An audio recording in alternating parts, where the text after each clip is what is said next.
Namaste Bollywood lovers, selamat datang kembali di YouTube channel Epi Lupita. Gimana kabarnya semua? Semoga baik-baik aja ya. Jadi kali ini aku mau ngebahas alur cerita plus review dari film Andak Haram tahun 2020. Andak Haram adalah film India tahun 2020 yang ditulis dan disutradarai oleh V. Vignarajan dalam debutnya sebagai sutradara yang pertama. Film ini diproduksi oleh Priya Atlee di bawah Apple Production, serta film ini dibintangi oleh Arjun Das, Vinod Kaisan, Pooja Pamachandra, dan Kumar Natarajan. Serta film ini rilis pada tanggal 24 November 2020. Gimana? Penasaran dengan ceritanya? Sebelum videonya mulai, silakan kalian like, comment, share, dan subscribe YouTube channel ini. Dan jangan lupa kalian nyalakan lonceng notifikasinya supaya tidak ketinggalan dengan video terbaru dari channel ini. Dan selamat menonton! 1, 2, 3, 4 I don't give a fuck about you anyways. Whoever said I give a shit about you. You never share your toys or communicate. I guess I'm just a playdate to you. Film ini diawali oleh seorang pria bernama Pradip yang membuka buku misterius yang bersimbol bintang. Terlihat Pradip di sini seperti menulis petunjuk yang ada di dalam buku itu. Di sisi lain ada seorang pasien yang komplain dengan seorang dokter psikolog. Dokter ini bernama Indran. Tiba-tiba pasien itu menembak dokter Indran. Kemudian berlanjut ke Pradip. Di sana tangannya yang sedang menulis tiba-tiba bergerak sendiri. Lalu tangan itu menusuk tangan satunya dengan menggunakan pena yang ia pegang. Dan nampak di situ Pradip sangat merasa kesakitan. Di saat itu juga nampak beberapa orang bunuh diri secara bersamaan dengan sangat misterius. Gimana, penasaran kan?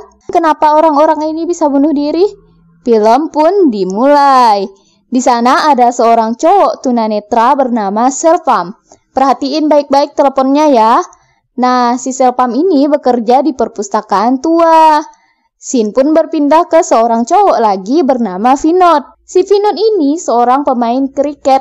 Kriket itu mirip permainan kasti gitu loh. Tapi cuma mirip ya, bukan sama. Nah, lihatlah telepon Vinod. Mirip kan sama telepon Selvam? Scene pun berpindah ke Dr. Indran yang dalam fase pemulihan akibat dari penembakan tadi itu. Terus dia kehilangan pita suaranya nih karena penembakan itu. Karena Dr. Indran sakit, jadi lisensi terapinya tuh diberhentiin untuk sementara. Lalu di sana diperlihatkan sebuah sekolah tunanetra dan si Selvam sekolah di sini. Nah, di sana ada guru Selvam yang bernama Pooja. Si Pooja ini kakaknya si Pradip. Dan Pradip ini temenan sama Vinod udah sejak lama, dari sejak mereka sekolah, dan saat ini mereka juga masih akrab kok. Namun anehnya tuh si Pradip seperti mengalami gangguan mental setelah dia melakukan petunjuk yang ada di dalam buku bersimbol bintang itu, yang di awal film tadi loh. Lalu scene pun berpindah ke Dr. Indran yang pulang ke rumahnya. Dikarenakan suaranya tuh hilang, gak bisa lagi ngomong, lalu dia pun pakai alat bantu bicara, sehingga tuh membuat suaranya seperti robot. Ternyata di tragedi penembakan itu bukan hanya dia yang tertembak, tetapi itu juga seluruh keluarganya seperti istri dan anak-anaknya. Dan faktanya memang hanya dia yang selamat dari tragedi tersebut. அதெல்லாம் வேணாம் டீச்சர். இவ்வளோ படிச்சிருக்கணும், அதுக்கு மார்க் வந்தால் போதும். இன்ஸ்பெக்டர் இருந்தாரு. ஒன்று மாதிரி தான் நேர்மையாக இன்னைக்கு ஒரு நாள் அட்ஜஸ்ட் பண்ணிட்டு போயிடுங்க ஸ்பாட்லேயே. Scene berpindah ke Selvam. Nah, di sini dia tuh diberitahu kalau dia tuh harus melunasi rumahnya seharga 80.000 rupiah dalam tempo 10 hari. Hanya 10 hari. Kayaknya tuh rumah si Selvam itu digadein oleh bapaknya sebelum meninggal, dan bapaknya itu udah meninggal ya. Jadi si Selvam tuh harus menebus rumahnya lah. Sehingga tuh ngebuat dia harus bekerja keras setiap hari buat ngedapatin uang. Terus dia mencoba untuk meminjam uang ke bosnya, tapi gak dikasih lah sama bosnya. Scene berpindah ke Vinod yang sedang bermain kriket. Jadi kriket itu semacam permainan kasti. Sehabis dia main kriket, dia ketemu pacarnya. dan cerita kalau memang ada sesuatu yang aneh di kamarnya, seperti hantu misalnya. Nah, hal itu tuh ngebuat dia berhalusinasi berlebihan dan selalu gelisah saat berada di kamarnya. Lalu ceweknya menyarankan Pinot buat menelpon Dr. Indran, karena Dr. Indran terkenal manjur juga. Kemudian setelah itu dia menelpon Dr. Indran dan mereka berjanji akan bertemu jam 8 malam. Beberapa jam kemudian tuh dia tuh ngedapat telepon dari Pradip yang berisi harusnya Pinot jangan memberikan buku yang bersimbol bintang itu ke Pradip. Karena dengan mengikuti petunjuk yang ada di dalam buku itu ngebuat Pradip mengalami gangguan mental saat ini. Lalu si Pinot tuh terkejut ngedengar si Pradip yang tiba-tiba bisa bicara gitu. Padahal kan sebelumnya dia berkunjung ke rumah Pradip tuh si Pradip gak bisa jalan, apalagi mau bicara karena memang udah gangguan mental banget. Tapi saat dia nelpon tuh udah kayak lancar-lancar aja seperti orang normal. Scene berpindah ke Selpam yang lembur bekerja. Nah, di sana tuh dia ngeluarin sebuah buku-buku pribadinya. Mungkin karena ingin memakainya dan dia mempunyai buku yang bersimbol bintang itu juga. Namun ia tuh lupa nyimpannya, jadi dibiarinnya tergeletak di sana aja. Scene berpindah ke Pinot yang mendapat telepon dari Puja kalau si Pradip itu udah meninggal. Nah, kata si Puja itu Pradip meninggal pukul 10 dan faktanya saat Pinot mendapat telepon dari Pradip itu pukul 11. Yang artinya setelah Pradip meninggal. Tapi kok dia meninggal kok masih bisa nelpon sih? Bingunglah si Pinot. Terus kata si Puja Pradip itu meninggal karena melompat dari balkon. Lalu si Pinot ngebantuin si Puja buat nelponin teman-teman si Pradip itu karena dia punya buku telepon Pradip karena sebelumnya mereka kan berteman cukup dekat juga ya. Tujuan si Pinot ngabarin teman-teman Pradip itu ya mau ngasih kabar kalau si Pradip itu udah meninggal. Sampailah Pinot ke nomor berwarna merah yang ada di dalam buku telepon itu. Lalu ia menelponnya dan terdengar suara pria yang misterius seakan tahu penyebab kematian Pradip adalah Pinot. Tiba-tiba ada orang yang datang ke rumahnya.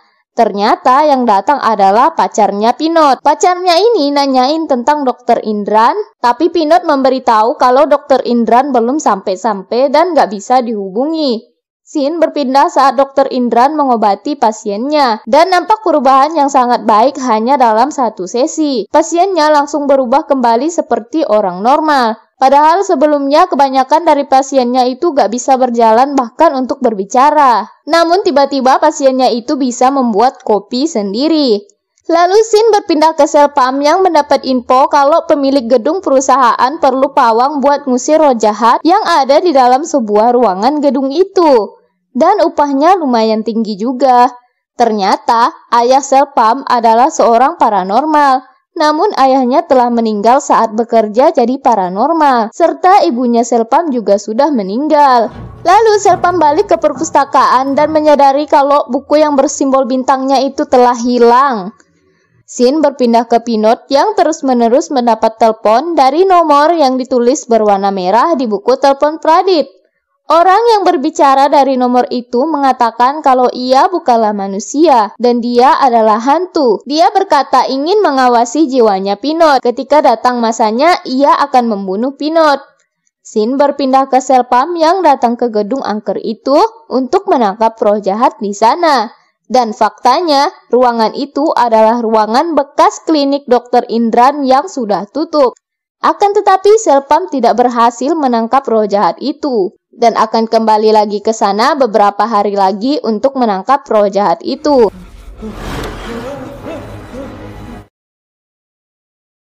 Lalu Selpam pergi ke Pak Kumar, yaitu teman ayahnya semasa ayahnya bekerja menjadi paranormal. Nah, dia tuh meminta saran buat nangkap roh jahat itu. Namun ia tuh malah dimarahi oleh Pak Kumar habis-habisan. Tapi si Selpam memang sangat perlu uang itu karena gak ada lagi yang buat dilindunginya kecuali rumah peninggalan ayahnya itu. Karena itu bakalan jadi kenangan satu-satunya dari almarhum ayahnya. Lalu beberapa hari kemudian si Selpam pergi lagi ke ruangan itu dan akhirnya ia berhasil menangkap roh jahat. Setelah berhasil menangkapnya, ia pun menelpon Pak Kumar. Lalu Pak Kumar sangat terkejut tuh karena itu hal yang sangat bahaya katanya. Selpam memasukkan roh jahat itu dalam botol, dan botol itu harusnya dikubur dalam tanah sebelum 23 menit setelah ditangkap. Tapi Selpam sudah 20 menit berada bersama botol itu, yang artinya sisa 3 menit lagi. Namun ketika Selpam ingin mengubur botol itu, dia bertemu dengan para preman yang memaksa si Selpam ini untuk memberikan cap jari sebagai bukti penyerahan rumah ayahnya. Terus botol itu mereka pecahkanlah dan ditikamkannya ke Selpam sehingga si Selpam mengalami pendarahan yang cukup hebat, lalu si Selpam pun meninggal. Dengan pecahnya botol itu, sehingga roh jahat yang ada di dalam botol itu terlepas. Scene pun berpindah ke Pinot yang tidak tahan lagi dengan suara yang menerornya lewat telepon. Lalu ia pun melacak nomor itu di internet dan ditemukanlah nama Selpam dan informasi tentang Selpam. Dan asumsi Pinot yang selalu menerornya lewat telepon adalah Selpam. Scene berpindah ke Puja yang datang ke rumah Selpam karena memang sebelum Selpam meninggal itu dia sangat cemas karena kan beberapa hari Selpam gak datang ke sekolah. Di waktu dia agak sekolah itu Selpam kan melakukan penangkapan roh jahat. Namun di rumah Selpam itu dia menemukan rekaman suara dari roh ayahnya yang mengatakan kalau kecelakaan itu bukanlah kesalahan Puja, melainkan ayahnya dengan sengaja melanggar lampu lalu lintas. Dia berkata kalau Puja janganlah merasa bersalah.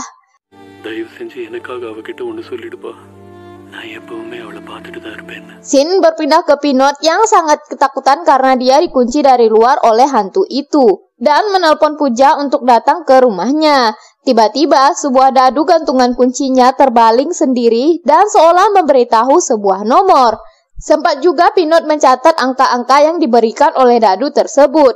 Saat datang Puja, Pinot meminta Puja untuk membuka pintu dari luar dan meminjam ponsel Puja untuk menelpon nomor yang sudah ditunjukkan pada dadu tadi.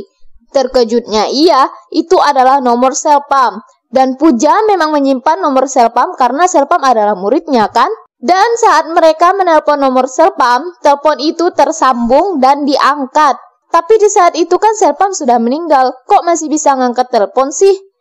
Di sana Selpam berkata kalau Pinot harus dijauhkan dari rumah itu.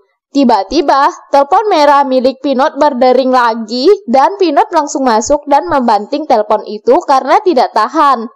Ya siapa sih yang tahan kalau selalu diteror? Namun Puja memberitahu kalau hantu itu bukanlah Selpam. Gimana Puja bisa tahu? Nah pas Pinot masuk ke rumah kan ponsel Puja belum dimatiin. Nah saat itu si Selpam ngomonglah sama si Puja kalau dia bukanlah orang yang selalu meneror Pinot. Dan untuk mengetahui itu mereka harus mendapat telepon lagi dari telepon merah yang sudah rusak itu. Lalu dengan segera mereka pun pergi ke bengkel telepon.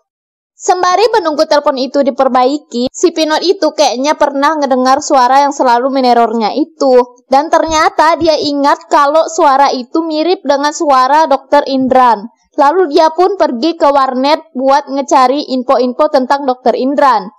Kemudian dia kembali ke bengkel telepon itu, tiba-tiba telepon itu berdering. Padahal telepon itu gak tersambung sama kabel sama sekali. Lalu dengan segera Pinot membawa telepon itu ke tepi jembatan. Di sana dia ngangkat tuh telepon itu dan ternyata dia mengetahui kalau yang selama ini menerornya itu adalah roh Dr. Indran. Kenapa Dr. Indran tiba-tiba bisa jadi roh? Nah dengerin ya. Nah waktu itu kan dia nelpon Pinot buat terapi kan. Nah dia tuh di rumah Pradip. Terus si Pradip itu kan terjun dari balkon. Nah si Dr. Indran ini kejatuhan Pradip sehingga menyebabkan Dr. Indran ini meninggal juga. Ternyata di dalam Pradip adalah roh yang lepas dari botol sewaktu Selpam dibunuh oleh para preman. Roh itu adalah roh jahat yang ingin balas dendam ke Dr. Indran. Asal dari roh jahat itu kan berasal dari ruang klinik Dr. Indran.